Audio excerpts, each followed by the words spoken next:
Hello friends, welcome on my YouTube channel Life Sciences with Arvind Singaria. Friends, आज हम introduction of enzyme topic शुरू कर रहे हैं, जिसमें हम एंजाइम के परिचय के बारे में, एंजाइम क्या है, एंजाइम की प्रॉपर्टीज क्या है, उन सब के बारे में डिस्कस करेंगे। तो फ्रेंड्स, लेट्स बिगिन। एंजाइम शब्द की उत्पत्ति दो ग्रीक शब्दों से हुई। एंजाइम शब्द की उत्पत्ति दो ग्रीक शब्दों से हुई है, इन और ज्यूम, जिसमें से इन का मतलब है विथ इन और ज्यूम का अर्थ है the east, with in the east, मतलब ईस्ट के अंदर पाया जाने वाला पदार्थ। फ्रेंड्स, आप गैस कीजिए, मानव शरीर के अंदर लगभग 75,000 प्रकार के एंजाइम पाए जाते हैं, या फिर लगभग 75,000 75,000 एंजाइम पाए जाते हैं। और वो जितने भी एंजाइम हैं उसमें से अधिकांश हमारे मेटाबॉलिज्म और डाइजेशन में रोल प्ले करते हैं। तो एंजाइम की जो है लाइविंग ऑर्गेनिज्म में एक बहुत बड़ा रोल है, और इसलिए आज हम इसका इंट्रोडक्शन पार्ट ले रहे हैं। तो जो एंजाइम शब्द है वो दो ग्रीक शब्दों से बना है, इन और ज्यूम। इन का मतलब विद इन और ज्यूम का मतलब the east, with in the east. Enzyme शब्द का सर्वप्रथम प्रयोग जो है विल्हेम कूने ने किया 1878 में, और उन्होंने एंजाइम शब्द का प्रयोग तब किया जब वे ईस्ट की शुगर से अल्कोहल प्रोड्यूस करने की एबिलिटी का वर्णन कर रहे थे। तो जैसा कि आप यहाँ पर देख सकते हो, लिखा हुआ है जर्मन फिजियोलॉजिस्ट विल्हेम कूने ने एंजाइम शब्द का प्रयोग किया जब वे ईस्ट की शुगर से अल्कोहल प्रोड्यूस करने की एबिलिटी का वर्णन कर रहे थे। तो एंजाइम को हिंदी में विकर या प्रकीर्ण भी कहते हैं, और एंजाइम जो है इन और ज्यूम से बना है, with in the east.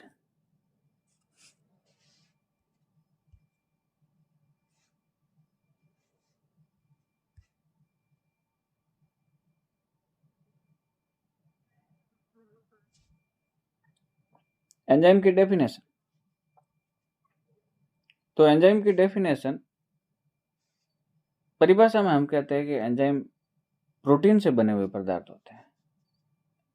Enzyme protein से बने हुए पदार्थ होते हैं।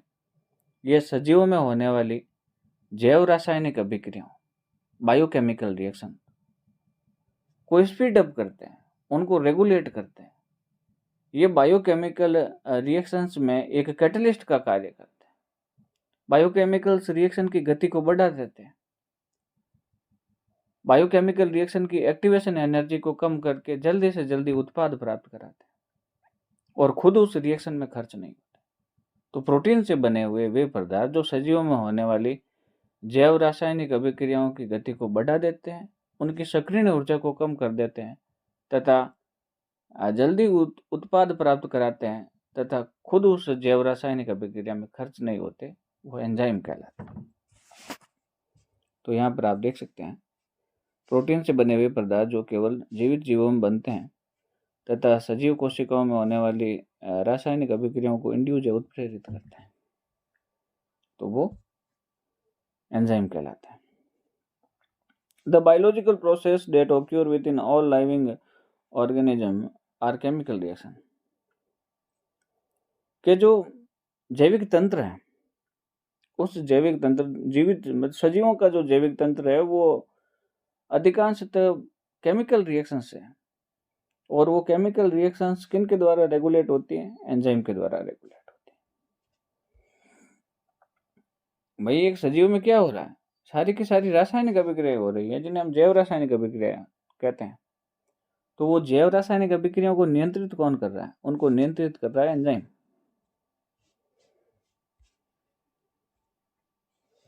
इस डायग्राम में आप देख सकते हो, ये एंजाइम है और ये एंजाइम की एक्टिव साइट्स है। इन एक्टिव साइट्स पर आकर के ये सबस्ट्रेट जुड़ता है। ये सबस्ट्रेट जब एंजाइम से जुड़ जाता है, तब इस पूरे स्ट्रक्चर को एंजाइम सबस्ट्रेट कॉम्प्लेक्स कहा जाता है। कुछ समय पश्चात एंजाइम इन सबस्ट्रेट को प्रोडक्ट में कन्वर्ट कर देता है। ये रहे प्रोडक्ट में कन्वर्ट कर देता है, और खुद वापस रेडी हो जाता है, अलग हो जाता है, वापस किसी नए सबस्ट्रेट को जोड़कर उन्हें प्रोडक्ट में कन्वर्ट कराने में।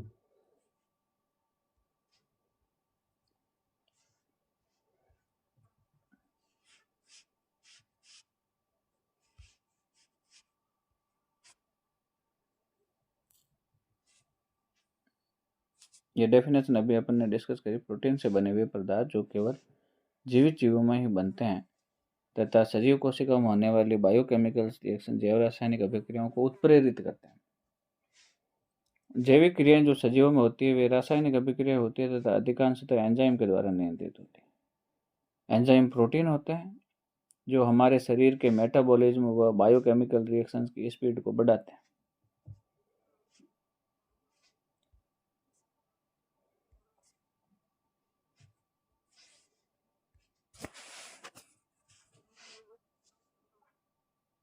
अच्छा,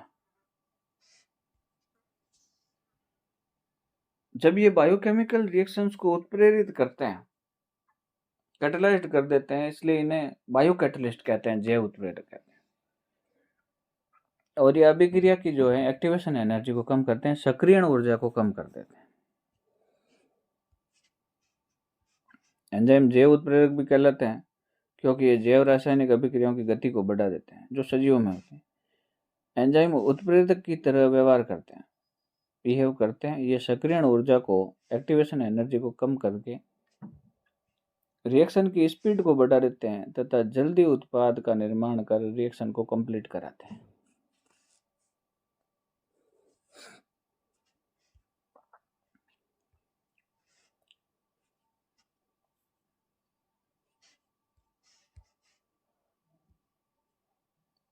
अच्छा, तो एंजाइम शब्द का सर्वप्रथम प्रयोग विल्हेम कुर्ने ने किया, लेकिन एंजाइम की खोज का श्रेय किनको जाता है?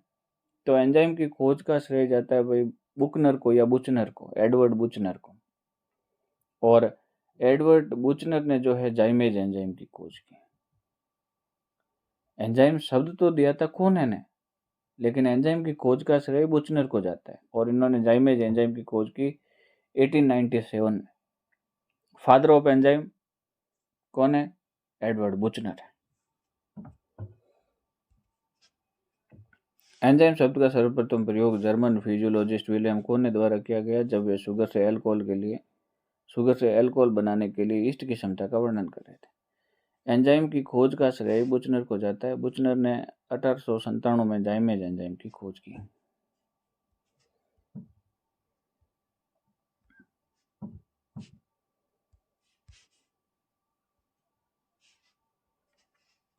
Father of enzyme Edward Buchner. 1833 में भी जो है एंसेल्म पायन ने जो है डाइस्टेस एंजाइम की खोज की, लेकिन तो भी जो है एंजाइम की खोज का श्रेय तो जो है बुचनर को ही जाता है।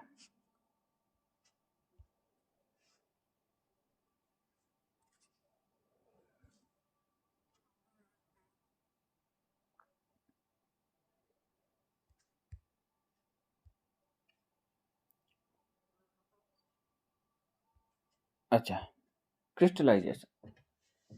देखिए, जो एंजाइम का सबसे पहले जो क्रिस्टलीकरण है वो जेबी सुमनर ने किया था। और जेबी सुमनर ने किस एंजाइम का क्रिस्टलीकरण किया? यूरिएज एंजाइम का क्रिस्टलीकरण किया। क्रिस्टलीकरण से मतलब है कि जो सॉल्यूशन फेज में है एंजाइम, उसको सॉलिड क्रिस्टल के रूप में प्राप्त करना, या फिर जो गैस फेज में उनको सॉलिड क्रिस्टल के रूप में कंडेंस्ड करना। तो यहाँ आप देख सकते हैं क्रिस्टलाइजेशन की परिभाषा। Crystallization is the process of formation of solid crystal from solution melt और by deposition directly from a gas phase. Gas प्रावस्था के सीधे जमाव या विलयन से ठोस क्रिस्टलों का निर्माण क्रिस्टलाइजेशन कहलाता है। तो क्रिस्टलाइजेशन क्या हो गया कि भाई विलयन से जो है ठोस क्रिस्टलों का प्राप्त करना क्रिस्टलाइजेशन या क्रिस्टलीकरण कहलाता है। तो एंजाइम का सबसे पहले क्रिस्टलीकरण किसने किया था? जेबी सुमनर ने किया था। और जेबी सुमनर ने किसका क्रिस्टलीकरण किया था? यूरिएज एंजाइम का क्रिस्टलीकरण।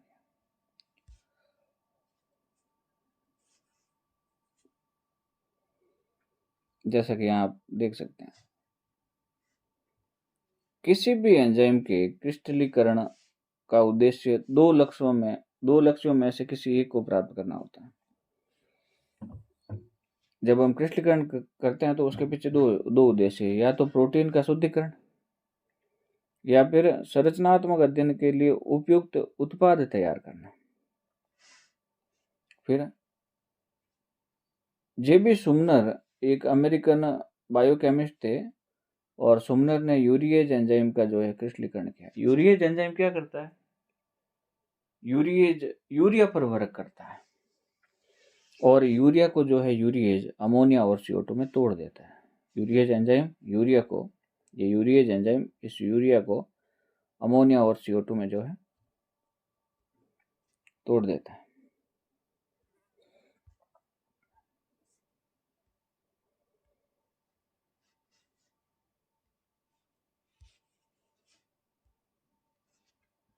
अच्छा, सुमनर के अलावा नॉर्ट्रोप ने पेप्सिन, ट्रिप्सिन और काइमोट्रिप्सिन जो एंजाइम है, पेप्सिन, ट्रिप्सिन और जो काइमोट्रिप्सिन जो एंजाइम है, इनका जो है क्रिस्टलीकरण किया नॉर्ट्रोप ने।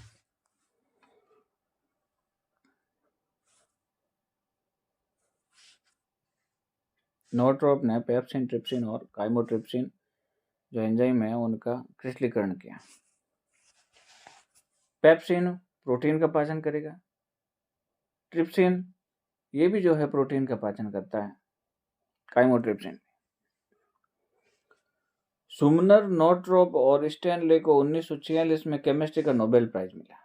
जो जेबी सुमनर है, फिर ये जो नॉर्ट्रोप है और जो स्टैनले है, इनको 1946 में केमिस्ट्री का नोबेल प्राइज मिला। यहाँ पर और एंजाइम के लिए परिभाषा, एंजाइम प्रोटीन युक्त प्रकृति के होते हैं। एंजाइम प्रोटीनियस प्रकृति के होते हैं। ये ऐसे जैव उत्प्रेरक होते हैं जो अपने आप में कोई बदलाव नहीं करते हैं। तो अपने आप में बिना बदलाव किए, बिना रिएक्शन की एक्टिवेशन एनर्जी अपने आप में जो है बदलाव किए बिना ही रिएक्शन की सक्रियण ऊर्जा को कम कर देते हैं और केमिकल रिएक्शंस को तेज कर देते हैं। इस अजीब प्रकृति के कारण ही एंजाइम को बायोलॉजिकल मिडल मैन या जैविक दलाल कहा जाता है या जैविक मध्यस्थ कहा जाता है। तो एंजाइम क्या करते हैं भाई?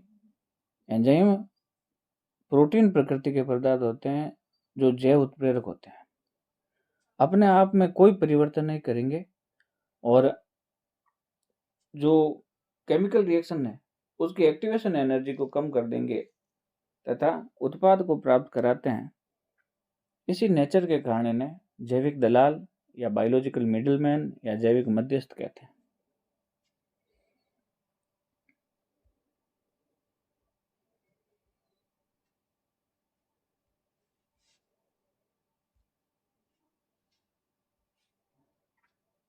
एंजाइम को हिंदी में प्रकीर्ण या विकर भी कहते हैं।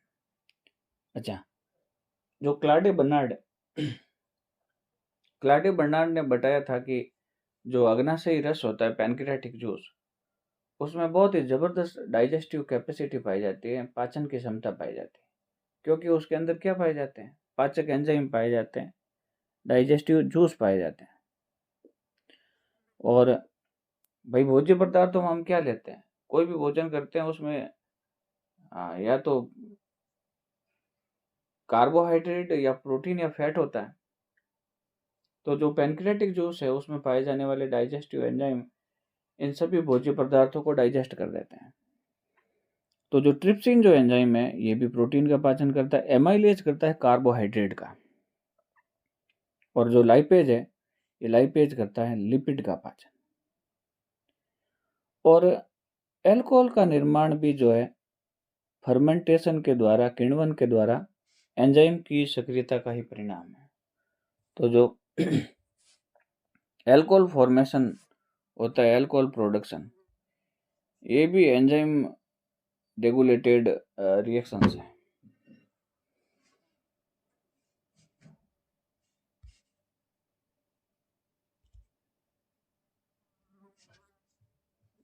अब एंजाइम के विशिष्ट लक्षण। तो पहला जो लक्षण आता है एंजाइम का, एंजाइम प्रोटीन के बने होते हैं। सभी एंजाइम प्रोटीन के बने होते हैं, लेकिन सभी प्रोटीन एंजाइम नहीं होते हैं। देखिए ये चीज आप ध्यान रखिएगा, डीएनए होता है डायरेक्टर मॉलिक्यूल या बॉस मॉलिक्यूल, डीएनए आरएनए को बनाता है ट्रांसक्रिप्शन के द्वारा। आरएनए बनकर के जब साइटोप्लाज्म में जाता है और साइटोप्लाज्म में जाकर के प्रोटीन का निर्माण करवाता है, प्रोटीन का निर्माण करवाता है तो दो प्रकार के प्रोटीन बनते हैं। एक तो संरचनात्मक प्रोटीन जिसे स्ट्रक्चरल प्रोटीन कहते हैं, वो हमारे शरीर का हिस्सा होते हैं, वो बिल्डिंग मटेरियल होता है, शरीर का निर्माण करवाते हैं।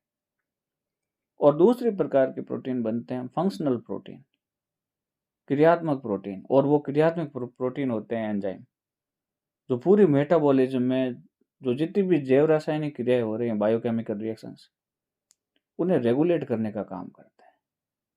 तो डीएनए बनाता है आरएनए और आरएनए बनाता है प्रोटीन। प्रोटीन दो हो सकती है, या तो स्ट्रक्चरल या फंक्शनल प्रोटीन। स्ट्रक्चरल प्रोटीन शरीर का निर्माण करेगी, फंक्शनल प्रोटीन उस शरीर में होने वाले जितने भी बायोकेमिकल रिएक्शंस उनको रेगुलेट करने का काम करेगी। तो एंजाइम, सभी एंजाइम प्रोटीन से बने होते हैं, लेकिन सभी प्रोटीन एंजाइम नहीं होते, क्योंकि कुछ प्रोटीन स्ट्रक्चरल भी हो सकते हैं। अच्छा, कुछ जो है प्रोटीन के अलावा भी कुछ पदार्थ जो प्रोटीन के अलावा है, जो प्रोटीन नहीं है, वो भी एंजाइम की तरह कैटलिस्ट का कार्य करे। तो वो कौन कौन से हैं? राइबोजाइम और एब्जाइम। राइबोजाइम क्या है? कैटालाइटिक आरएनए है। आरएनए क्या है? एक न्यूक्लिक एसिड है, तो वो प्रोटीन तो है नहीं। तो कैटालिटिक आरएनए और कैटालिटिक एंटीबॉडी, ये जो है एंजाइम की तरह ही कैटालिसिस का कार्य करते हैं। तो इस स्लाइड में देखिए आप,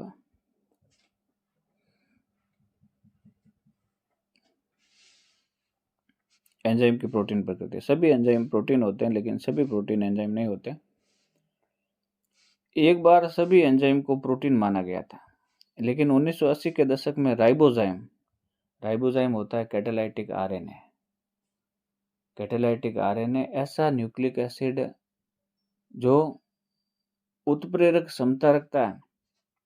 1980 में राइबोजाइम नामक न्यूक्लिक एसिड की खोज की, जिसमें उत्प्रेरक क्षमता थी। कुछ एंजाइम प्रोटीन से नहीं बने होते हैं, जैसे राइबोजाइम। राइबोजाइम क्या है? Catalytic RNA. यह एक आरएनए मॉलिक्यूल एंजाइम है।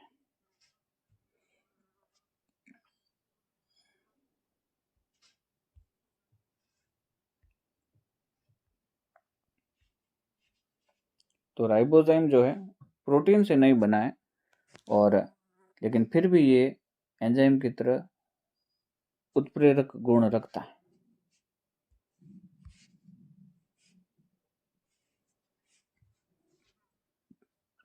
अब राइबोजाइम का क्लासिफिकेशन। राइबोजाइम के क्लासिफिकेशन में राइबोजाइम दो प्रकार के होते हैं, लार्ज राइबोजाइम और स्मॉल राइबोजाइम। लार्ज राइबोजाइम जो है 100 to 3000 न्यूक्लियोटाइड से बना होता है, और जो स्मॉल राइबोजाइम है वो 30 से 150 न्यूक्लियोटाइड से बने होते हैं। लार्ज राइबोजाइम के जो एग्जाम्पल है वो सेल्फ स्प्लाइसिंग ग्रुप फर्स्ट और ग्रुप सेकंड, इंट्रॉन्स और आरएनएएसपी, ये तो है लार्ज राइबोजाइम के एग्जाम्पल। और स्मॉल राइबोजाइम के एग्जाम्पल क्या है? हैमर हेड हिपेरिन और हिपेटाइटिस डेल्टा राइबोजाइम और वारकुद सैटेलाइट आरएनए, ये जो है राइबोजाइम के जो है एग्जाम्पल है। राइबोजाइम प्राकृतिक रूप से किन में पाए जाते हैं? वायरसेज और ह्यूमन में पाए जाते हैं। वायरसेज और ह्यूमन में पाए जाते हैं। तो जो हैमर हेड जो हिपेरिन है, हैमर हेड हेयरपिन जो है ये small ribozyme. Hammer head hairpin कहेंगे, हिपेरिन नहीं, रॉन्ग प्रोनाउंस हो गया। Hammerhead hairpin. आप वापस देख सकते हैं, naturally occurring ribozyme, self splicing introns, group first and group second, RNAsP, hammerhead ribozyme जिसे हैमरहेड हेयरपिन भी कहते हैं, rRNA peptidyl transferase, hairpin ribozyme, riboswitches, hepatitis delta virus, Varkud satellite ribozyme, mammalian CPEB3 ribozyme. तो ये कुछ ribozyme के जो है एग्जाम्पल है।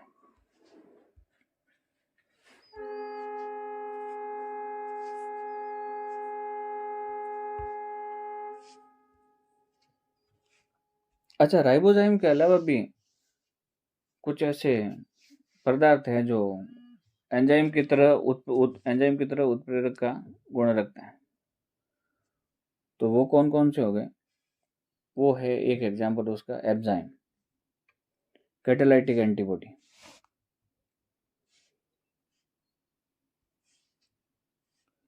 फिर उत्प्रेरक के गुण रखने वाली एंटीबॉडी को खोजा गया, जैसे एब्जाइम कहा गया। एब्जाइम कैटालाइटिक एंटीबॉडी होती है, मोनोक्लोनल एंटीबॉडी, इसे कैटमैप भी कहते हैं, catalytic monoclonal antibody. Abzyme from antibody and enzyme, abzyme also called catmab, CATMAB, जिसमें कैट का मतलब है कैटालाइटिक, M का मतलब मोनोक्लोनल और AB का मतलब एंटीबॉडी। एब्जाइम दो प्रकार के हैं, प्रोटो एब्जाइम और DNA एब्जाइम।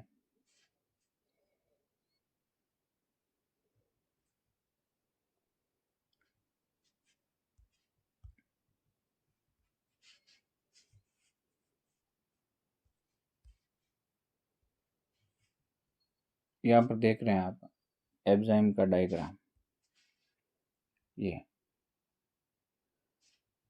N एब्जाइम from antibody and enzyme, often called catalytic antibody, is a monoclonal antibody with catalytic activity।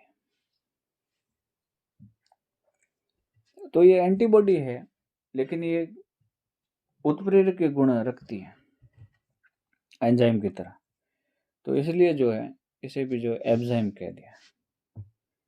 Antibody जो उत्प्रेरक के गुण रखती है, और राइबोजाइम RNA जो उत्प्रेरक के गुण रखता है। एग्जाम्पल में अपने बात करी थी हैमरहेड हेयरपिन वगैरह राइबोजाइम के, और इसमें प्रोटो एब्जाइम और DNA एब्जाइम।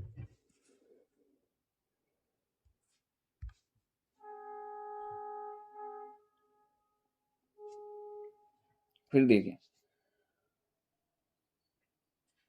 उत्प्रेरकों की भांति एंजाइम अभिक्रिया की गति तथा विशिष्टता को नियंत्रित करते हैं, लेकिन एंजाइम का उत्पादन केवल जीवित कोशिकाओं द्वारा ही होता है। भाई, एंजाइम की जैविक उत्पत्ति होती है, केवल और केवल सजीवों में उत्पन्न होते हैं, निर्जीवों में नहीं बनते हैं। पत्थर में कोई एंजाइम नहीं पाए जाते। कोशिका के सभी घटकों में एंजाइम पाए जाते हैं। कोशिका झिल्ली तथा कोशिका भित्ति में भी एंजाइम पाए जाते हैं। और कोशिका में जो है सर्वाधिक एंजाइम कहाँ पाए जाते हैं? माइटोकॉन्ड्रिया में पाए जाते हैं, 70% से अबव। और पूरे शरीर में लगभग 75,000 एंजाइम पाए जाते हैं। ये देखिए, यहाँ पर कोशिका में सबसे अधिक एंजाइम माइटोकॉन्ड्रिया में पाए जाते हैं।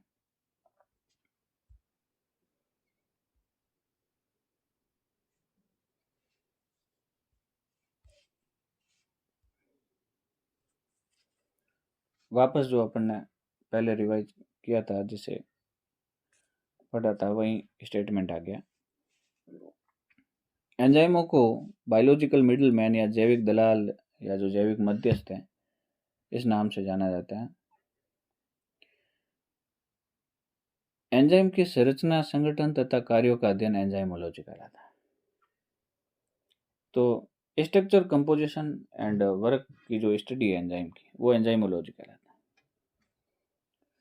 बुचनर ने सिद्ध किया कि जाइमेज जो एक्सट्रैक्ट है, सत्व।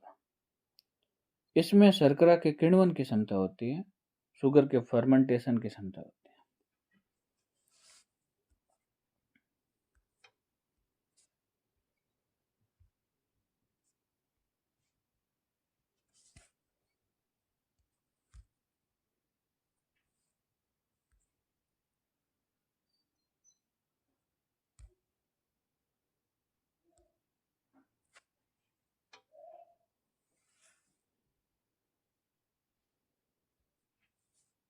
अच्छा, अब जो एंजाइम जो है सबसे important enzyme, restriction endonuclease enzyme, जिसे मॉलिक्यूलर सीजर्स भी कहते हैं। आर्बर और नाथन ने जो है इनकी खोज की थी 1978 में। आर्बर और नाथन ने रेस्ट्रिक्शन एंडोन्यूक्लियस एंजाइम को बैक्टीरिया से खोजा, और ये क्या करते हैं, डीएनए को विशिष्ट स्थलों से काटते हैं और स्टिकी एंड बनाते हैं। तो एक बार रीड करते हैं।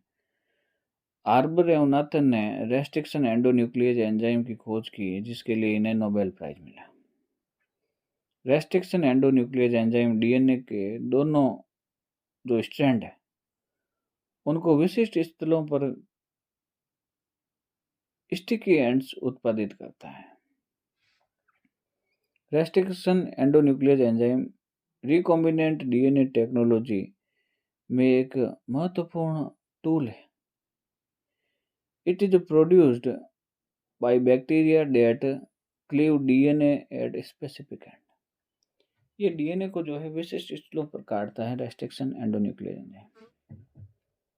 ये एंजाइम जेनेटिक इंजीनियरिंग में मॉलिक्यूलर सीजर या माइक्रो सीजर्स कहलाते हैं, आणविक कैंचियां या सूक्ष्म कैंचियां, क्योंकि ये कैंची की तरह काम कर रहा है, डीएनए को जो है स्पेसिफिक एंड स्टिक एंड से काट रहा है।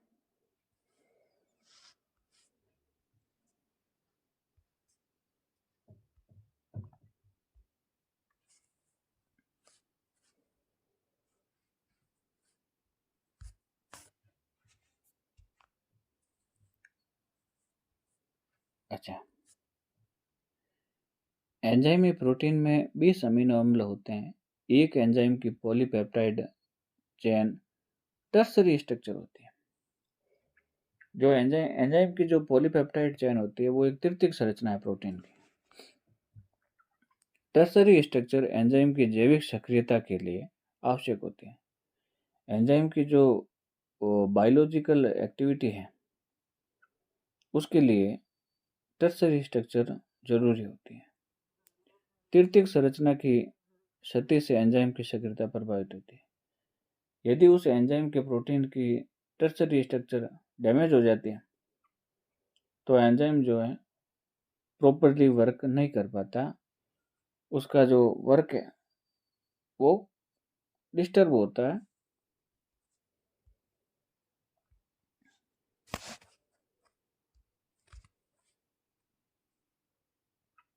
अच्छा, अब हम एक बार प्रोटीन की प्राइमरी स्ट्रक्चर क्या है, सेकेंडरी स्ट्रक्चर क्या है, टर्सरी स्ट्रक्चर क्या है, क्वाटरनरी स्ट्रक्चर क्या है, वो उसके बारे में एक छोटा सा जो है डिस्कस कर लेते हैं। अच्छा, प्राइमरी स्ट्रक्चर क्या है? प्राइमरी स्ट्रक्चर प्रोटीन संरचना को पेप्टाइड बॉन्ड से जुड़े अमीनो अम्ल के बहुलक के रूप में परिभाषित किया जाता है। जो प्रोटीन की जो स्ट्रक्चर है उसको किससे डिफाइन किया जाता है कि भाई पेप्टाइड बॉन्ड से जुड़े हुए अमीनो अम्ल के बहुलक के रूप में। भाई प्रोटीन क्या है? प्रोटीन के अंदर है अमीनो एसिड, और वो अमीनो एसिड आपस में जुड़े किससे है? पेप्टाइड बॉन्ड से जुड़े। ये देखिए, जैसे ग्लाइसिन का कार्बोक्सिलिक एसिड और ये एलेनिन, इसका NH2 ग्रुप, ये आपस में रिएक्ट करके ये पेप्टाइड बॉन्ड बनाएगा CONH बॉन्ड, और ये CONH बॉन्ड पेप्टाइड बॉन्ड कहलाता है। एक प्रोटीन की जो चेन होती है, एक प्रोटीन की चेन में अमीनो एसिड पाए जाते हैं और वो अमीनो एसिड के बीच में पेप्टाइड बॉन्ड होते हैं।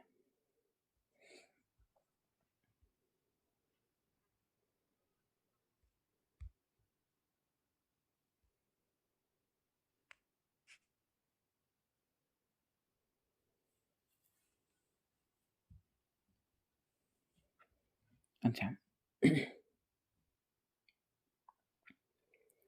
जब 10 से अधिक अमीनो एसिड के बीच पेप्टाइड बॉन्ड स्थापित होते हैं तो वे मिलकर एक पॉलीपेप्टाइड सीरीज बनाते हैं। वही जब 10 अमीनो एसिड के बीच में पेप्टाइड बॉन्ड बन जाए तब वो एक पॉलीपेप्टाइड चेन बनाते हैं। जब चेन में अमीनो एसिड की संख्या 100 से अधिक होती है तो हमें एक प्रोटीन मिलता है। भाई जब 10 अमीनो एसिड के बीच में पेप्टाइड बॉन्ड बन जाए तो वो एक पॉलीपेप्टाइड चेन है। और जब एक पॉलीपेप्टाइड चेन जो है, एक पॉलीपेप्टाइड चेन, उसके अंदर यदि 100 अमीनो एसिड है या 100 से अधिक है तो वो फिर प्रोटीन कहलाते हैं। पेप्टाइड बॉन्ड CONH बॉन्ड एक अणु के अमाइन ग्रुप तथा उसके एकदम एडजेसेंट जो अणु होता है उसके कार्बोक्सिल ग्रुप के बीच बनता है और इसके पश्चात जो है वाटर मॉलिक्यूल का जो निष्कासन होता है। तो आप जान गए होंगे कि जो पॉलीपेप्टाइड चेन है उसमें लगभग 10 अमीनो अम्ल होते हैं और वो आपस में पेप्टाइड बॉन्ड से जुड़े हुए होते हैं।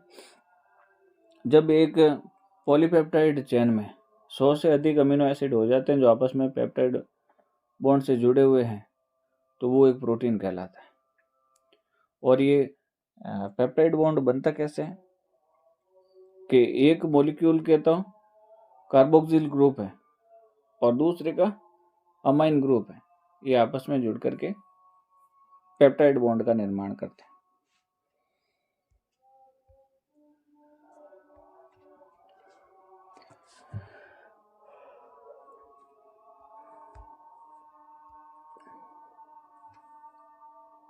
अब प्राथमिक संरचना, प्रोटीन की प्राथमिक संरचना। तो किसी प्रोटीन में अमीनो एसिड की सीक्वेंस को उसकी प्राथमिक संरचना कहते हैं। किसी प्रोटीन में अमीनो एसिड की संरचना को प्राथमिक संरचना कहते हैं। पॉलीपेप्टाइड चेन में अमीनो एसिड के सीक्वेंस को प्रोटीन की प्राथमिक संरचना कहते हैं। ये पॉलीपेप्टाइड चेन है और इसमें ये अमीनो एसिड जुड़े हुए हैं और अमीनो एसिड के ये जो बीच में है ये क्या है, ये पेप्टाइड बॉन्ड। तो किसी प्रोटीन में अमीनो एसिड की सीक्वेंस को ही उस प्रोटीन की प्राथमिक संरचना कहते हैं, प्राइमरी स्ट्रक्चर कहते हैं।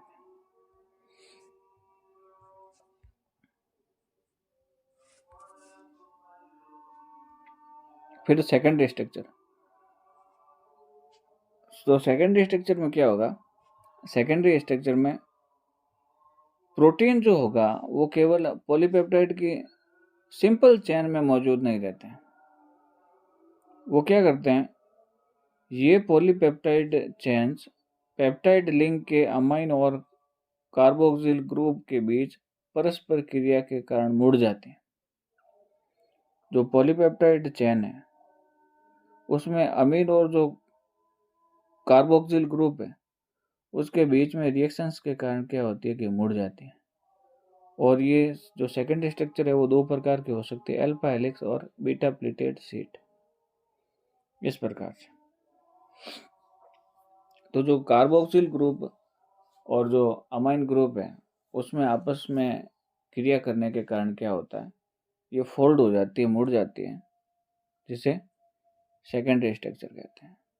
प्राइमरी स्ट्रक्चर में तो एक सिंपल चेन के अंदर मौजूद रहेंगे अमीनो एसिड, लेकिन इनमें फिर क्या होगा, इनमें आपस में रिएक्ट कर जाएंगे। एक पॉलीपेप्टाइड चेन के जो पेप्टाइड बॉन्ड के जो कार्बोक्सिल और जो अमाइन ग्रुप है वो आपस में रिएक्ट करके जो है फोल्ड कर देते हैं उसको। तो पॉलीपेप्टाइड चेन जो है एक सिंपल चेन नहीं रहती, फोल्डेड चेन हो जाती है। तो वो सेकेंडरी स्ट्रक्चर है प्रोटीन का। फिर आती है प्रोटीन की तृतीयक संरचना। तो जब सेकेंडरी स्ट्रक्चर है प्रोटीन की वो और अधिक मुड़ जाए तब फिर वो टर्सरी स्ट्रक्चर बनाते हैं। प्रोटीन की द्वितीयक संरचना के और अधिक मुड़ने से उत्पन्न होती है तृतीयक संरचना। अच्छा, किस किस प्रकार की बॉन्डिंग पाई जाती है? Hydrogen bonding, electrostatic force, disulphide linkage, wander वाल फोर्सेज इस तृतीयक संरचना को स्टेबलाइज या स्थिर बनाते हैं,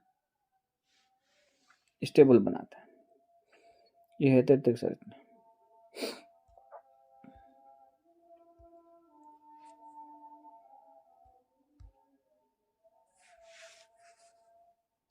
फिर विभिन्न तृतीयक संरचनाओं के स्पेटियल अरेंजमेंट को चतुर्थक संरचना कहते हैं। भाई क्या होता है इसमें? कॉम्प्लेक्स जो फंक्शनल प्रोटीन है, कॉम्प्लेक्स फंक्शनल प्रोटीन के साथ फोल्ड हुए पॉलीपेप्टाइड अणुओं के जुड़ाव से क्वाटरनरी स्ट्रक्चर का निर्माण होता है। जो तृतीयक संरचना है उनके ही जो है स्थानिक विन्यास को चतुर्थक संरचना कहते हैं, जब और अधिक फोल्ड हो जाती है। भाई प्राइमरी स्ट्रक्चर में क्या था? पॉलीपेप्टाइड की सिंपल चेन थी। सेकेंडरी स्ट्रक्चर में क्या होगा? अल्फा हेलिक्स और बीटा प्लेटेड सीट। उनमें क्या होता है कि पॉलीपेप्टाइड चेन में उपस्थित पेप्टाइड जो लिंकेज है उनके कार्बोक्सिल और जो अमाइन ग्रुप है वो आपस में रिएक्शन करके फोल्ड कर देते हैं स्ट्रक्चर को, तो वो सेकेंडरी स्ट्रक्चर। टर्सरी स्ट्रक्चर, जब सेकेंडरी स्ट्रक्चर और अधिक फोल्ड हो जाए तो टर्सरी, और जब टर्सरी स्ट्रक्चर और अधिक जो है फोल्ड हो जाए, या फिर अपन कहें कि टर्सरी स्ट्रक्चर के जो स्थानिक विन्यास है स्पेटियल अरेंजमेंट, उसको जो है चतुर्थक संरचना कहते हैं, क्वाटरनरी जो है स्ट्रक्चर कहते हैं।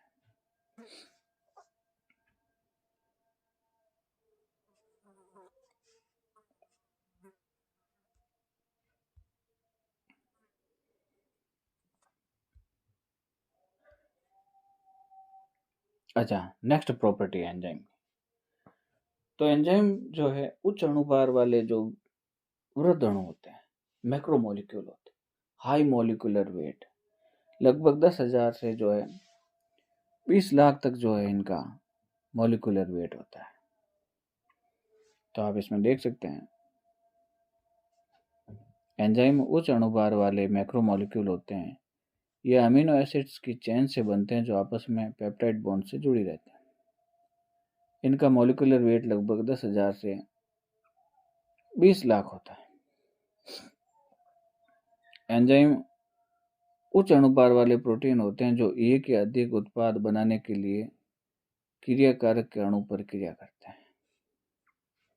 तो एंजाइम हाई मॉलिक्यूलर वेट वाले प्रोटीन है जो एक और अधिक प्रोडक्ट बनाने के लिए सबस्ट्रेट या रिएक्टेंट मॉलिक्यूल पर जो है क्रिया करते हैं या कार्य करते हैं।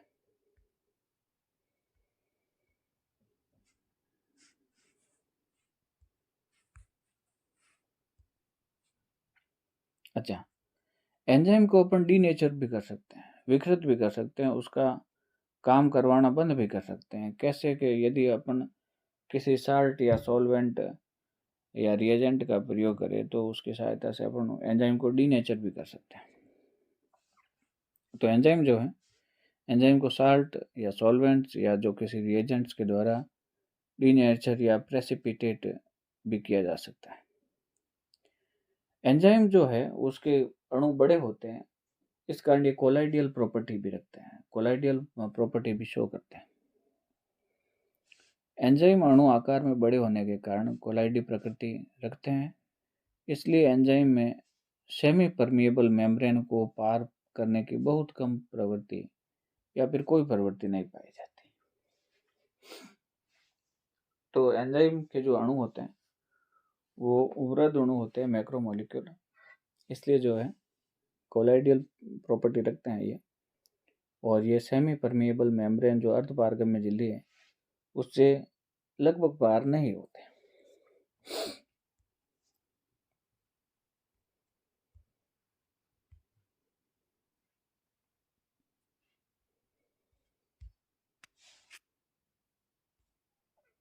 अच्छा, next property enzyme.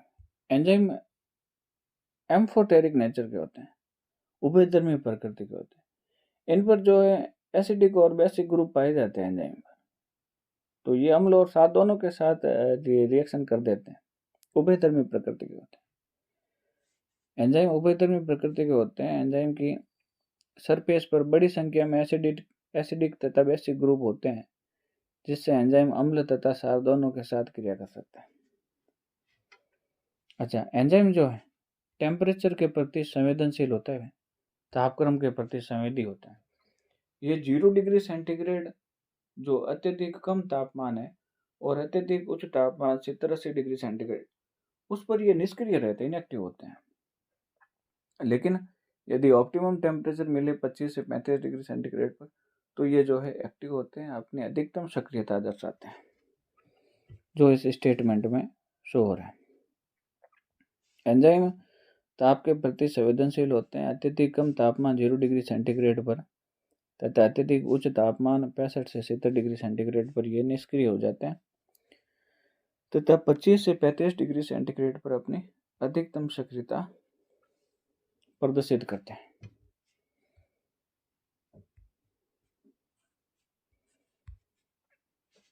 Next, enzyme द्वारा उत्प्रेरित अभिक्रिया उत्क्रमणीय भी हो सकती है। भाई जैसे आपने रिएक्शन पढ़ी होगी रेस्पिरेशन में, ग्लाइकोलाइसिस। ग्लाइकोलाइसिस में लगभग 10 स्टेप इन्वॉल्व रहते हैं उसमें, ग्लाइकोलाइसिस। तो एक आता है ग्लूकोज 6 फास्फेट से फ्रक्टोज 6 फास्फेट, और ये जो है ग्लूकोज 6 फास्फेट से फ्रक्टोज 6 फास्फेट, ये एक दूसरे में वापस जो है इंटरचेंज हो सकते हैं। तो ये कौन से एंजाइम द्वारा होता है? फास्फोग्लूकोज आइसोमरेज।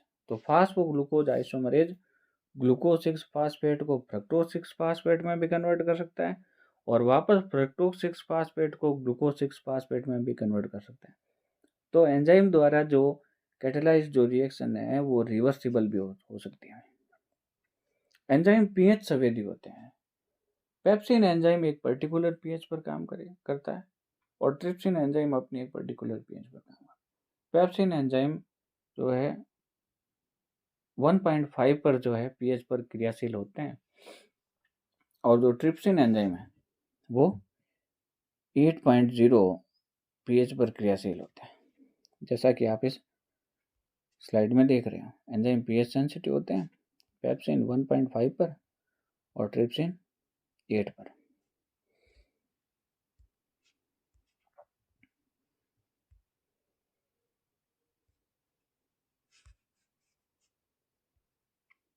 अच्छा, वेरी इंपॉर्टेंट स्टेटमेंट। एंजाइम अपनी क्रियाशीलता के अनुसार विशिष्टता प्रदर्शित करते हैं। एंजाइम अपनी जो एक्टिविटी है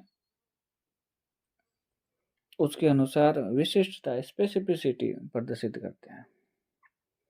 स्पेसिफिसिटी का मतलब क्या है कि भाई जब कोई एक एंजाइम किसी विशिष्ट सबस्ट्रेट या क्रिया कारक पर ही वर्क करे, जब कोई एंजाइम किसी विशिष्ट क्रिया कारक पर ही कार्य करे या फिर कोई एंजाइम किसी एक रिएक्शन पर ही वर्क करे, तो विशिष्टता हो गई। उस रिएक्शन के प्रति उस एंजाइम की विशिष्टता हो गई कि भाई और कोई रिएक्शन को वो हाथ नहीं लगाएगा, केवल उसी रिएक्शन को जो है कैटलाइज्ड करेगा। या फिर जब कोई एंजाइम किसी विशिष्ट क्रिया कारक के विशिष्ट फंक्शनल ग्रुप पर ही वर्क करे, क्रियात्मक समूह पर ही वर्क करे, तो वो फंक्शनल ग्रुप स्पेसिफिसिटी हो गई। जब एक एंजाइम किसी सबस्ट्रेट के स्पेसिफिक बॉन्ड पर ही वर्क करे, तब उसे लिंकेज स्पेसिफिसिटी या बॉन्ड स्पेसिफिसिटी कहते हैं।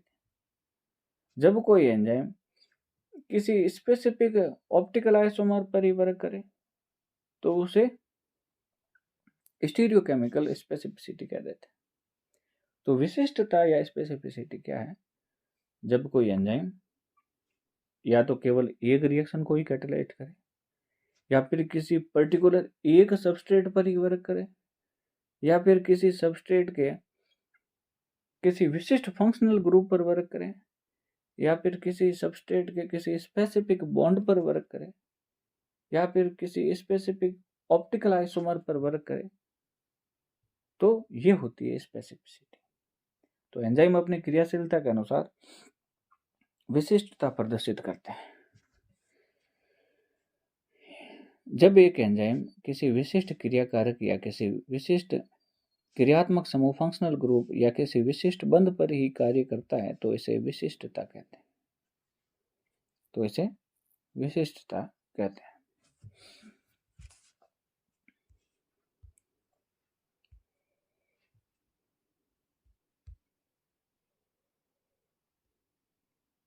पहले आती है निरपेक्ष विशिष्टता या एब्सोल्यूट स्पेसिफिसिटी। तो निरपेक्ष विशिष्टता क्या है? जब एंजाइम केवल एक रिएक्शन को ही उत्प्रेरित करें तो इसे निरपेक्ष विशिष्टता कहते हैं।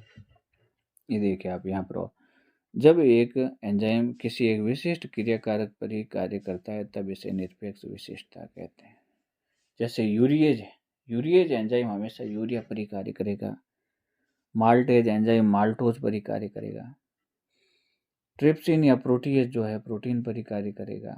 लाइपेज हमेशा लिपिड पर ही कार्य करेगा। एमाइलेज हमेशा कार्बोहाइड्रेट पर ही कार्य करेगा।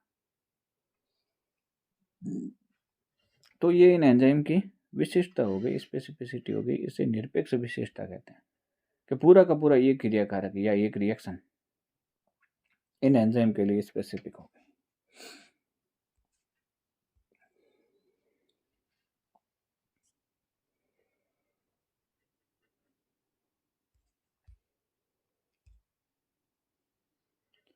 अच्छा, फिर आती है बॉन्ड स्पेसिफिसिटी, बंध विशेषता। तो ये एंजाइम जो है किसी पर्टिकुलर बॉन्ड पर ही जो है वर्क करेंगे।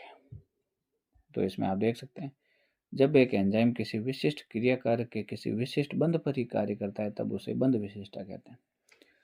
राइबोन्यूक्लिएज आरएनए में पाइरिमिडीन के थर्ड एंड सिरे पर फास्फोडाइएस्टर बॉन्ड को ब्रेक करता है।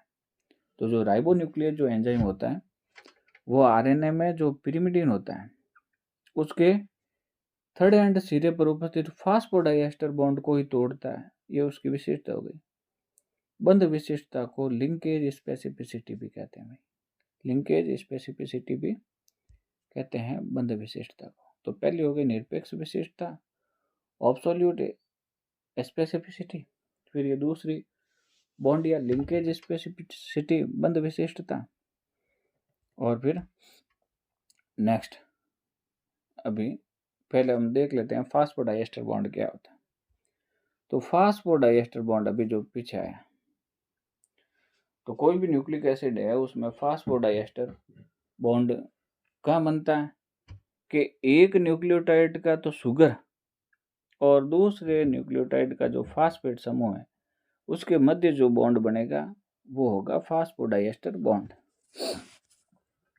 तो यहाँ पर हम एक बार देख लेते हैं। The bond linking the two sugars of a nucleic acid. Phosphodiester bonds are ester bonds that form between sugar and phosphate to form the backbone of nucleic acid.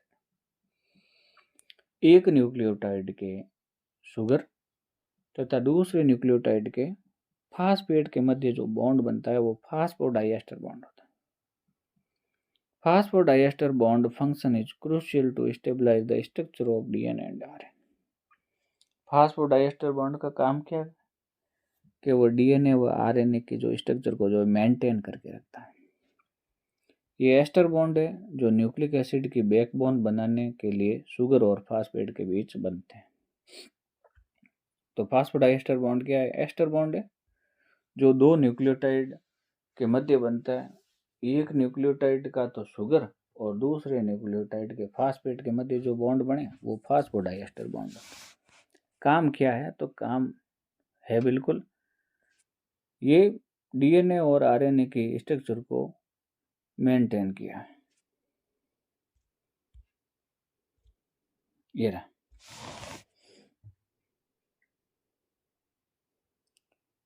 आप देखिए, ये तो हो गया एक न्यूक्लियोटाइड, ये हो गया दूसरा न्यूक्लियोटाइड। तो इन दो न्यूक्लियोटाइड में एक तो ये जो है ये है फास्फोडाइएस्टर बॉन्ड, तो ये तो है शुगर, तो ये शुगर से एक न्यूक्लियोटाइड का तो शुगर का हमारा, और ये दूसरे न्यूक्लियोटाइड का ये है फास्फेट समूह, तो ये फास्फेट से जुड़ा हुआ। तो आप देखिए ये जो बॉन्ड है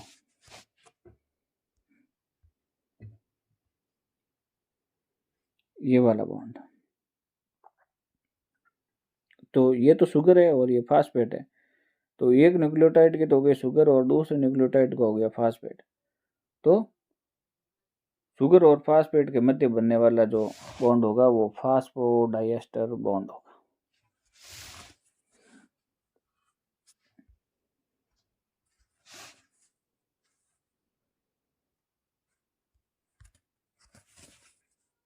अच्छा, फिर फंक्शनल ग्रुप स्पेसिफिसिटी, क्रियात्मक समूह विशेषता, ये एक विशिष्ट क्रियात्मक समूह पर ही काम करेंगे।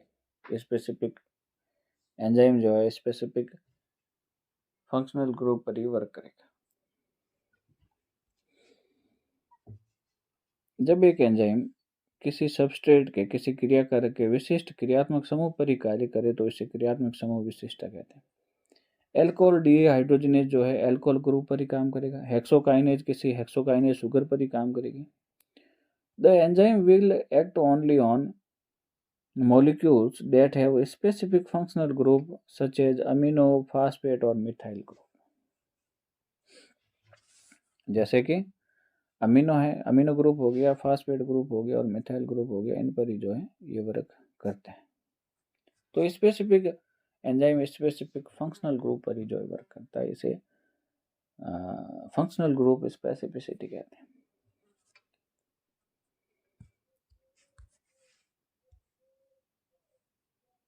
अच्छा, फिर स्टीरियोकेमिकल स्पेसिफिसिटी है, त्रिविम विशिष्टता।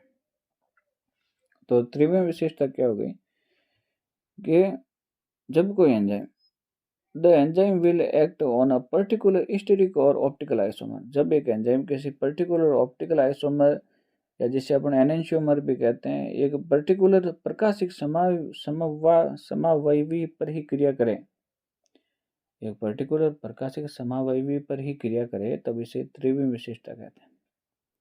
ऑप्टिकल आइसोमर क्या होता है? Optical isomer are non superimposable mirror images, ऐसे दर्पण प्रतिबिंब जो एक दूसरे पर सुपर इम्पोज्ड नहीं हो सकते।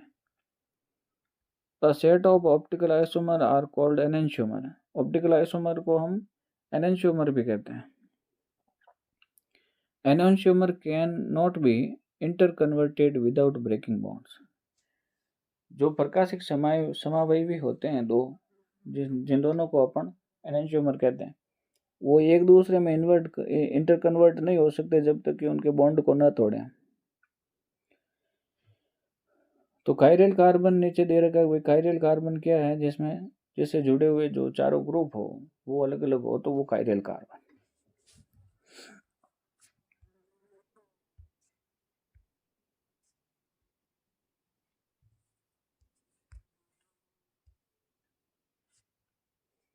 नेक्स्ट, एंजाइम जैविक उत्पत्ति वाले पदार्थ होते हैं। नेक्स्ट, एंजाइम का जो गुण है, एंजाइम केवल जैविक उत्पत्ति वाले पदार्थ होते हैं। एंजाइम केवल जीवों में उत्पन्न होते हैं, सजीवों में उत्पन्न होते हैं, निर्जीवों में नहीं बनते। एंजाइम जैव रासायनिक अभिक्रियाओं को उत्प्रेरित कर देते हैं, उत्प्रेरक का कार्य करते हैं। अच्छा, एक फिर टर्मिनोलॉजी आती है टर्नओवर नंबर, TON, या मॉलिक्यूलर एक्टिविटी। तो टर्नओवर नंबर क्या है? एक अणु एंजाइम द्वारा 1 मिनट में क्रियाधार के जितने अणुओं को उत्पाद में परिवर्तित किया जाता है उसे टर्नओवर नंबर कहते हैं। एक अणु एंजाइम द्वारा 1 मिनट में जितने सबस्ट्रेट को प्रोडक्ट में कन्वर्ट किया जाता है उसे टर्नओवर नंबर कहते हैं, उसे टर्नओवर नंबर कहते हैं।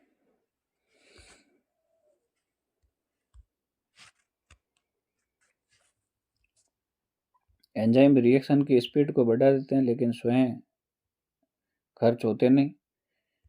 एंजाइम जो है सबस्ट्रेट की एक्टिवेशन एनर्जी को कम कर देते हैं, सक्रियण ऊर्जा को कम कर देते हैं तथा रिएक्शन को अतिशीघ्र कंप्लीट करवा के प्रोडक्ट की प्राप्ति कराते हैं।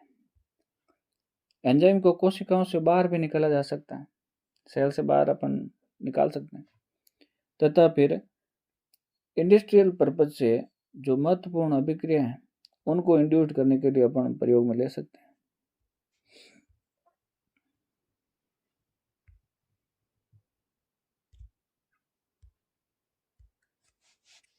अच्छा, जो स्वीटनिंग एजेंट है, जिन मीठा करने वाले जो पदार्थ हैं तथा एंटीबायोटिक जो मेडिसिन है उसके मॉडिफिकेशन में, वॉशिंग पाउडर बनाने में और विभिन्न प्रकार के जो सफाई उत्पाद है उनके उत्पादन में एंजाइम का प्रयोग किया जाता है। मीठा करने वाले उत्पादों में हो गया, एंटीबायोटिक मेडिसिन में हो गया, वॉशिंग पाउडर में, इनमें भी जो है एंजाइम का उपयोग होता है। एंजाइम जो है विश्लेषणात्मक उपकरणों और एसेज में महत्वपूर्ण भूमिका निभाते हैं, जिनमें क्लिनिकल, फोरेंसिक और इन्वायरमेंटल एप्लीकेशन शामिल है। आजकल जो है एंजाइम को वाइडली यूज लेते हैं एनालिटिकल डिवाइसेज, एसेज जैसे क्लिनिकल, फोरेंसिक और इन्वायरमेंटल, इनके एप्लीकेशंस में एंजाइम की महत्वपूर्ण भूमिका।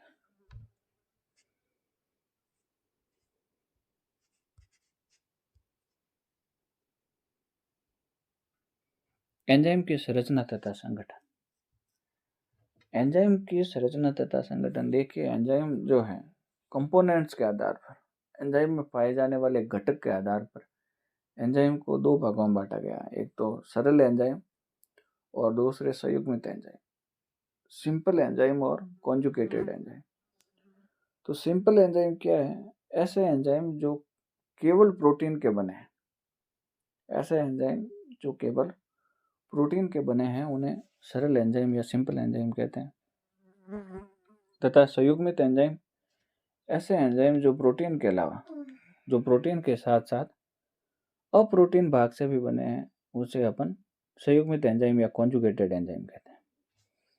तो देखिए आप इसमें, और जो प्रोटीन पार्ट होता है उसे कहते हैं एपो एंजाइम। तो पहला स्लाइड में घटकों के आधार पर एंजाइम को दो भागों में बांटा गया। सिंपल एंजाइम, कुछ एंजाइम केवल प्रोटीन के बने होते हैं। एंजाइम के प्रोटीन घटक को एपो एंजाइम कहते हैं, जैसे पेप्सिन, एमाइलेज और यूरिएज। पेप्सिन, एमाइलेज और यूरिएज। तो कुछ एंजाइम जो केवल प्रोटीन के बने हुए होते हैं उन्हें सरल एंजाइम कहते हैं, जैसे पेप्सिन हो गया, एमाइलेज हो गया और यूरिएज हो गया। इनमें अप्रोटीन भाग नहीं पाया जाता। और जो केवल प्रोटीन से बने होते हैं उनके प्रोटीन भाग को हम एपो एंजाइम भी कहते हैं।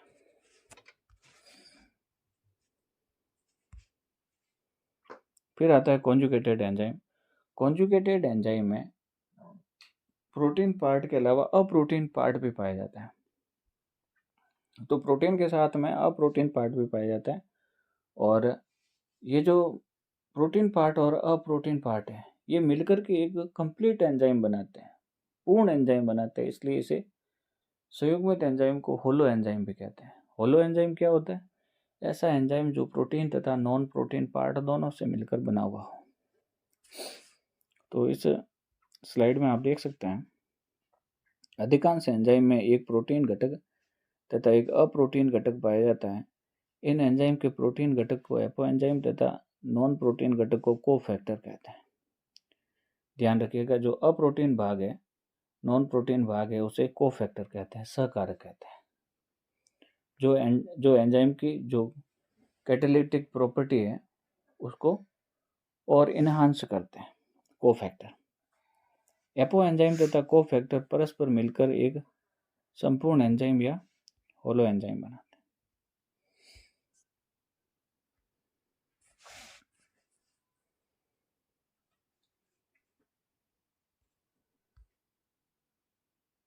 कोफैक्टर क्या? अरे भाई, कोफैक्टर एक नॉन प्रोटीन पार्ट है, एक नॉन प्रोटीन केमिकल कंपाउंड्स और इनऑर्गेनिक मेटल आयन हो सकता है।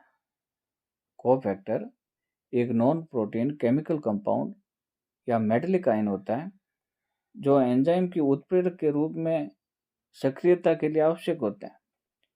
कोफैक्टर को हेल्पर मॉलिक्यूल भी कहते हैं। एंजाइम की सक्रियता कोफैक्टर के कारण होती है। इन्हें अपन डायलाइसिस के द्वारा अलग कर सकते हैं। तो कोफैक्टर क्या हो गए?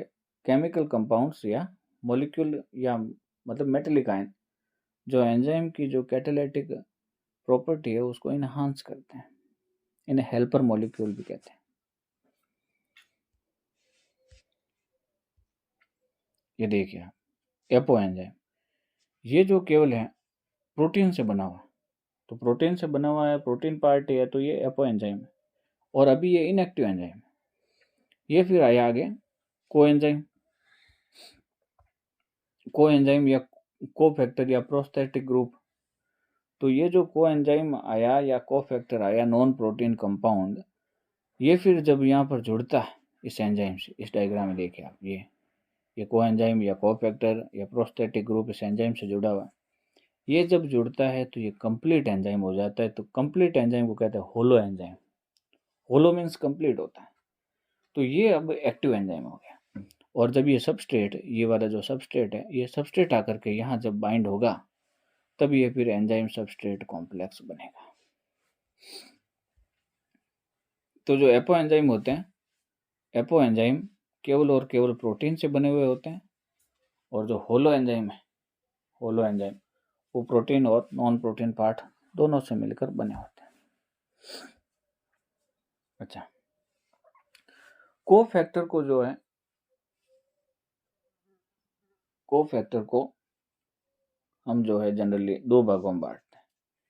एक तो प्रोस्थेटिक ग्रुप और एक कोएंजाइम। कोफैक्टर को प्रोस्थेटिक ग्रुप और कोएंजाइम में बांटते हैं।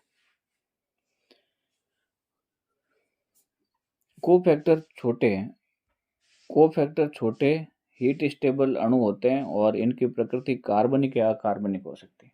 ध्यान रखिएगा, कोफैक्टर दो प्रकार के होते हैं, या तो प्रोस्थेटिक ग्रुप या फिर कोएंजाइम। तो प्रोस्थेटिक ग्रुप क्या है?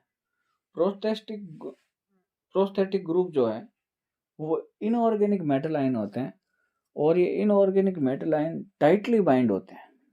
इनऑर्गेनिक मेटल आयन एंजाइम से टाइटली बाइंड होते हैं। इन्हें हम आसानी से हटा नहीं सकते। इन्हें तब तक नहीं हटाया जा सकता जब तक कि हम एंजाइम को डीनेचर ना करते हैं।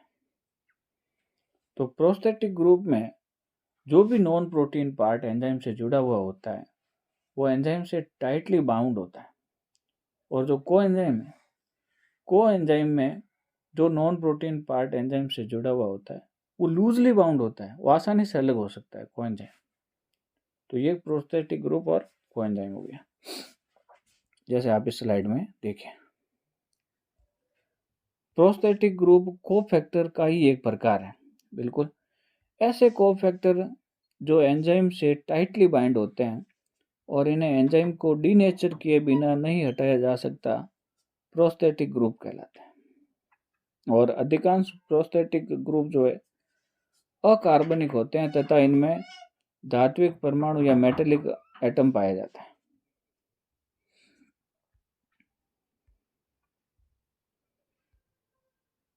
ये देखिए, तो कोफैक्टर दो प्रकार के होते हैं। भाई कोफैक्टर क्या है? एंजाइम से जुड़ने वाला नॉन प्रोटीन पार्ट। तो ये नॉन प्रोटीन पार्ट दो प्रकार के हो सकते हैं, या तो होगा कोई मेटल एटम या फिर होगा कोई कोएंजाइम। तो कोफैक्टर दो प्रकार के होते हैं, एक तो प्रोस्थेटिक ग्रुप जो मेटल आयन होते हैं, इनऑर्गेनिक मेटल आयन, और कोएंजाइम जो कोएंजाइम होते हैं, अभी बताते हैं। जो प्रोस्थेटिक ग्रुप होगा वो एंजाइम से टाइटली बाउंड होता है, आसानी से वापस निकलते नहीं। और जो कोएंजाइम होंगे वो एंजाइम से लूजली बाइंड होते हैं, आसानी से अपन अलग कर सकते हैं।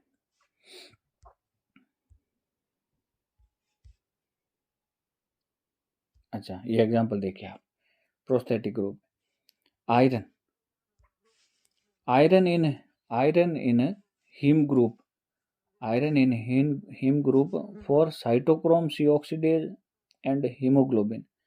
भाई हीमोग्लोबिन में आयरन होते हैं और जिंक फॉर कार्बोनिक एनहाइड्रेज, जो कार्बोनिक एनहाइड्रेज है उसके लिए जिंक काम आता है।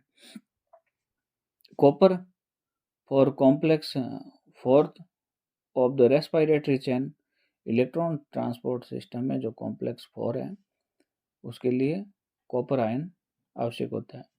Molybdenum for nitrate reductase, molybdenum for nitrate reductase, ये हो गया।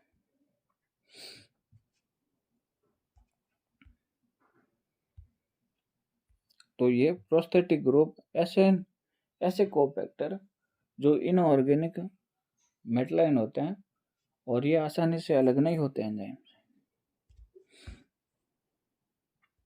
फिर कोएंजाइम ऐसे कोफैक्टर है, कोएंजाइम भी कोफैक्टर के एक टाइप है जो एंजाइम से लूजली बाइंड होते हैं, जो अलग हो सकते हैं आसानी। कोएंजाइम भी कोफैक्टर की एक टाइप है। कोएंजाइम ऐसे कोफैक्टर होते हैं जो एंजाइम के साथ लूजली बाइंड होते हैं और ये ढीले बंधे होने के कारण कोएंजाइम एंजाइम से अलग हो सकते हैं आसानी से। कोएंजाइम हमेशा ऑर्गेनिक मॉलिक्यूल होते हैं, ध्यान रखना। प्रोस्थेटिक ग्रुप में इनऑर्गेनिक मेटलाइन होते हैं और कोएंजाइम हमेशा ऑर्गेनिक कंपाउंड होते हैं, कार्बनिक अणु होते हैं, जैसे ATP, NAD, FAD, coenzyme Q, coenzyme A इत्यादि। Vitamin ATP, NAD, FAD, coenzyme A, coenzyme Q, vitamins, ये सभी कोएंजाइम है। ऐसे नॉन प्रोटीन पार्ट जो एंजाइम से जुड़े होते हैं लेकिन लूजली बाउंड होते हैं और ये हमेशा ऑर्गेनिक होते हैं। प्रोस्थेटिक ग्रुप अधिकांशतः इनऑर्गेनिक होते हैं और ये टाइटली बाइंड होते हैं। एटीपी, एडिनोसिन ट्राइफॉस्फेट, एटीपी क्या है? Adenosine triphosphate. क्या है ATP? Energy molecules found in all life forms.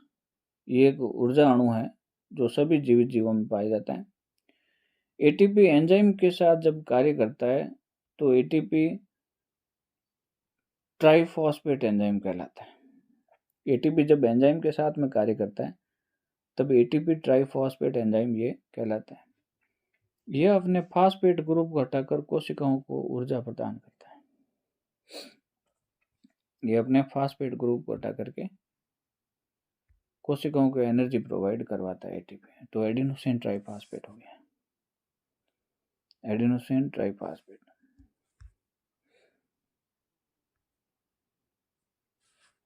ये आप यहाँ से जो है हटा सकते हैं, इसको यहाँ से आप इसे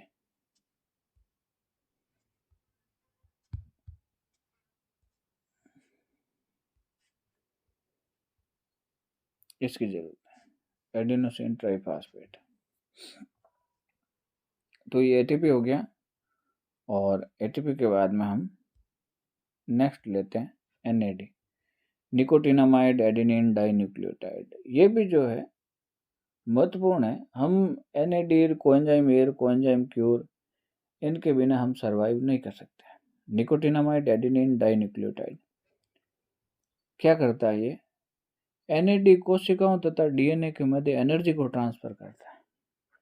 सेल्स और डीएनए के मध्य एनर्जी को ट्रांसफर करता है। ये डीएनए रिपेयर में और सेल डिवीजन में मुख्य भूमिका निभाता है। NAD improve stress resistance, improve insulin sensitivity, neurotransmitter, neuro protection. तो यह डैमेज डीएनए को रिपेयर करता है। एनएडी के बिना हम सर्वाइव नहीं कर सकते। डीएनए रिपेयर और सेल डिवीजन में, जीनोम प्रोटेक्शन में, क्रोमोसोम स्टेबिलिटी में, neuro protection, improve stress resistance, improve insulin sensitivity, इन सब में यह महत्वपूर्ण भूमिका निभाता है निकोटिनामाइड एडेनिन डाइन्यूक्लियोटाइड।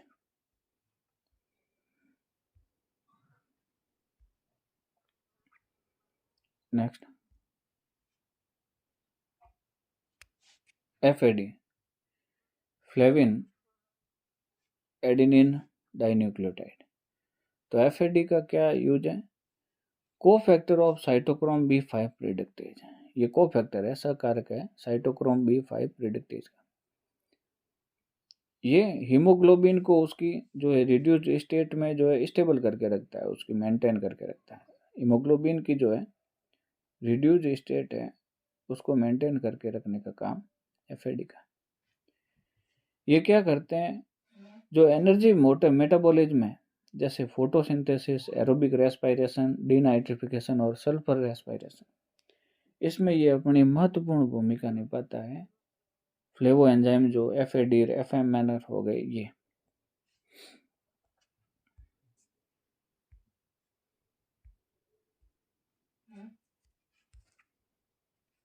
और फिर कोएंजाइम है, तो कोएंजाइम में play important role in synthesis and oxidation of fatty acid. तो फैटी एसिड के निर्माण में महत्वपूर्ण भूमिका निभाता है, निर्माण और ऑक्सीडेशन में कोएंजाइम में। ये पायरुवेट का सिट्रिक एसिड में ऑक्सीडेशन भी करता है, कहाँ पर, क्रेब्स साइकिल के अंदर। कोएंजाइम में सभी जीवित जीवों में एक आवश्यक कोफैक्टर है। फिर कोएंजाइम क्यू, कोएंजाइम क्यू को यूबिक्विनोन भी कहते हैं, और ये रिडॉक्स एक्टिव लिपिड है। ये इलेक्ट्रॉन ट्रांसपोर्ट सिस्टम तथा ऑक्सीडेटिव फास्फोराइलेशन में महत्वपूर्ण भूमिका निभाता है। इसकी कमी के कारण कई प्रकार के मानव रोग हो जाते हैं। ओके फ्रेंड्स, आज का टॉपिक यहीं समाप्त करते हैं। Thank you very much.